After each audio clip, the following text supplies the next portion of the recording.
Hello guys, কি অবস্থা সবার? আশা করি সবাই ভালো আছেন। আপনাদের ঈদটাও আশা করি অনেক বেশি ভালো কাটছে। আমার পার্সোনাল কাজের জন্য ঈদের প্রথম দিন এবং দ্বিতীয় দিন কোনো ভিডিও শেয়ার করতে পারি নাই। Sorry for the guys. তাই আজকে ঈদের তৃতীয় দিন চলে আসলাম পাকশি নতুন স্টেশনে। আপনারা সবাই জানেন যে পাকশি নতুন স্টেশন অনেক বেশি সুন্দর, তাই ভাবলাম এখানে কিছুক্ষণ রাইড করলে মন ভালো হয়ে যায়। আপনারা সবাই জানেন যে প্রত্যেকটা ছেলের বাইক একটা ইমোশন। যে ছেলের বাইক নাই সেই জানে যে বাইক না থাকার কষ্ট। প্রত্যেকটা মধ্যবিত্ত ফ্যামিলির ছেলে সবার কাছে বাইক থাকে না, যার কাছে বাইক নেই সেই জানে বাইক না থাকার কত কষ্ট।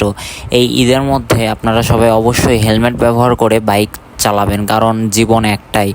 বাইক আসবে যাবে, কিন্তু জীবন আর ফিরে আসবে না। তাই আমি বলবো অবশ্যই সেফলি রাইড করবেন, সবসময় হেলমেট রাখার চেষ্টা করবেন অবশ্যই। আমরা আমাদের বাইকগুলো সুন্দর করে সাজিয়ে দিলাম সারিবদ্ধভাবে কিছু সিনেমেটোগ্রাফি এবং ফটোশ্যুট করার জন্য। বাইক দেখতেই অনেক বেশি সুন্দর লাগে, বিকজ প্রত্যেকটা ছেলের জন্য বাইক একটা ইমোশনের জিনিস। জানি বাইক রাইড করলে অটোমেটিক মন যতই খারাপ থাকুক না কেন মন ভালো হয়ে যায়।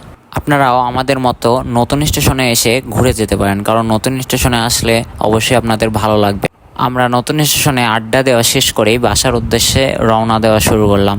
সো গাইজ, আপনারা সবাই ভালো থাকবেন এবং সেফলি রাইড করবেন, এবং ভিডিওটি ভালো লাগলে অবশ্যই লাইক, কমেন্ট, শেয়ার করে হ্যালো বাজারের পাশে থাকবেন। ধন্যবাদ সবাইকে।